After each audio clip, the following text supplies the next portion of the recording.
اهلا بيكم في كايرو جاردن. النهارده حلقه رائعه عن زهور الاوركيد وازاي تراعيها وتحافظ عليها وازاي تعتني بيها في البيت عندك وتحطها فين ورعايتها. تابعوا الحلقه للاخر عشان تعرفوا كل التفاصيل عن زهره الاوركيد. لو انت اول مره تتفرج على فيديوهات كايرو جاردن وبتحب الزراعه، اشترك في قناه كايرو جاردن علشان يوصلك كل فيديوهاتنا الجديده اول باول.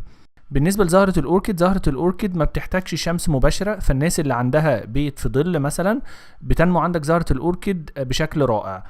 تاني حاجة بتحتاج إضاءة عادية جدا، مكان يبقى فيه نور بس ما يكونش شمس مباشرة لأن هي ممكن تحرق الورد بتاعك. لما تشتري زهرة الأوركيد حاول إن أنت زي ما في الصورة كده يكون في كتير منها مش مفتح، لأن لو كلها فتحت ده معناه إن عمرها هيبقى قصير. ميزة زهرة الأوركيد إن هي ممكن تقعد عندك لشهور طويلة، يعني ممكن تقعد عندك شهر او شهر ونص، ممكن طبعا تقعد 3 اسابيع على حسب النوع. بس ميزتها ان هي بتقعد مدة طويلة والزهور فيها موجودة لمدة طويلة. الزهور ملهاش ريحة بس شكلها رائع. اول نصيحة علشان تنمو عندك زهرة الاوركيد بشكل ممتاز هو الري.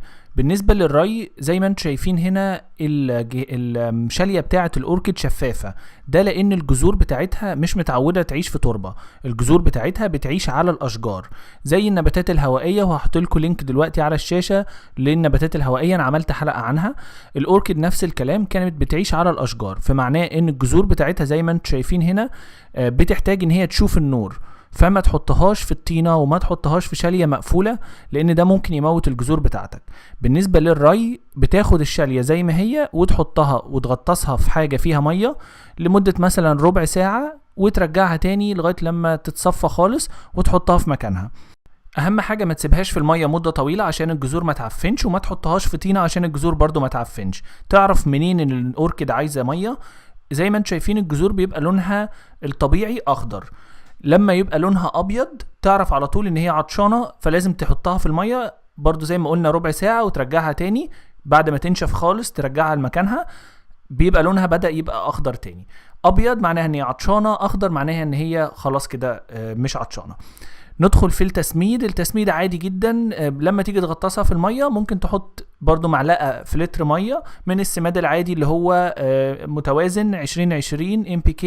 واللي انت لو مش عارف ايه السماد ده بتسأل اي محل من محلات الادوات الزراعيه، هو عنده، هو عارف انت السماد ده ايه هو. الاوركيد بتزهر لمده طويله فعشان كده رائعه. اتمنى ان انتوا تجيبوها لو تقدروا، هي غاليه بس شويه، بس لو انت تقدر تجيبها هاتها. والناس اللي عايشه في مصر في معرض الربيع اللي بيتعمل في حديقه الأورمان في اخر مارس بيبقى عندهم اوركيد، ممكن تشتريها من هناك. ممتازة. ما تحطهاش بس في الحر الشديد او البرد الشديد، ومناخ العادي جدا في البيت بعيد عن تكييف وبعيد عن اي حاجة هيتر لو انت عايش بره مصر. مناخ عادي جدا وهي هتعيش عندك بشكل رائع وتفضل تطلع ورد، وحتى بعد ما الورد بيموت مش بتخلص، السنة اللي وراها بتطلع ورد تاني بدون اي مشكلة خالص. اتمنى يكون الفيديو ده ساعدكم وشجعكم ان انتوا تجيبوا نبات الاوركيد علشان ظهوره الرائعة.